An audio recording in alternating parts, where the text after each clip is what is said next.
Hello friends, હું ચૈતાલી શાહ તમારા માટે લઈને આવ્યું છું હુંફાળા અવસરમાંથી એક વાર્તા જેનું નામ છે મેં એને જોયો છે. પરદેશમાં એક ગામથી થોડે દૂર આવેલા ફાર્મ હાઉસમાં એક નાસ્તિક કુટુંબ રહેતું હતું. પતિ પત્ની અને એમની 5 વર્ષની દીકરી, એમ 3 જ જણા એક કુટુંબમાં હતા. માતા પિતા સંપૂર્ણપણે નાસ્તિક હોવાને લીધે ઘરમાં ઈશ્વરની વાત પણ ક્યારેય થતી નહીં. ભગવાન, શ્રદ્ધા કે આસ્થા જેવા શબ્દો પણ દીકરીના કાને ક્યારેય પડ્યા નહોતા. દીકરીને હજુ નિશાળે કે બાલ મંદિરે નહોતી બેસાડી એટલે બીજા બાળકો કે અન્ય મોટા લોકો પાસેથી પણ એને ઈશ્વર અંગે કંઈ સાંભળવા નહોતું મળ્યું.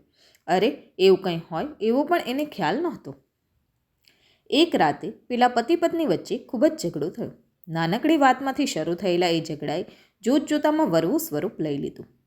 અત્યંત ક્રોધે ભરાયેલા પતિ પોતાની જ પત્નીની છાતીમાં બંદૂકની 2-4 ગોળીઓ ધરબી દીધી.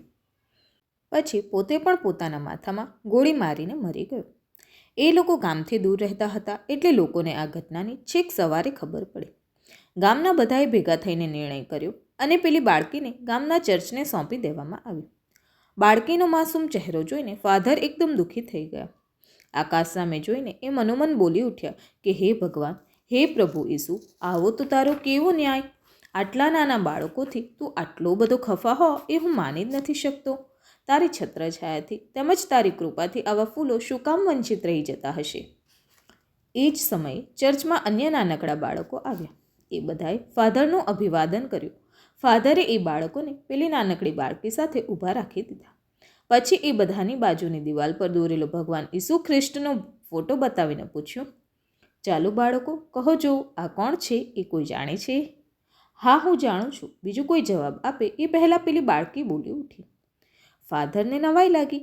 એક નાસ્તિક કુટુંબમાં જન્મેલી અને ગામ લોકોથી દૂર ફાર્મ હાઉસમાં મોટી થયેલી એ છોકરી પ્રભુ ઈશુ વિશે કઈ રીતે જાણતી હોઈ શકે? એ ખરેખર જાણતી હશે કે એમ જ કોઈ ભળતી વ્યક્તિનો વિચાર કરીને જવાબ આપ્યો હશે? પોતાના મનની શંકા દૂર કરવા એમણે એ બાળકીને જ પૂછ્યું, એમ તું ખરેખર જાણે છે એને? તો ચલ કહેજો બેટા, એ કોણ છે અને તું એને કઈ રીતે જાણે છે?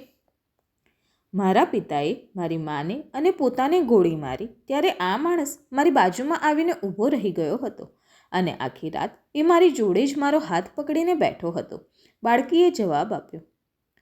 ફાધરની આંખમાં આંસુ આવી ગયા. કદાચ એ સમયે પેલી છોકરી જેવા નાનકડા ફૂલો નહીં, પરંતુ પોતે હજુ પ્રભુની છત્રછાયા અને કૃપાથી વંચિત રહી ગયા છે એવું એમને જરૂર લાગ્યું હશે. ચાલો મિત્રો, આજે આટલું જ. ફરી મળશું નવી વાર્તા સાથે. ત્યાં સુધી ચેનલ સબસ્ક્રાઈબ કરી દેજો અને નોટિફિકેશન્સ ઓન કરી નાખજો. વિડીયોને લાઈક જરૂર કરજો. Bye bye.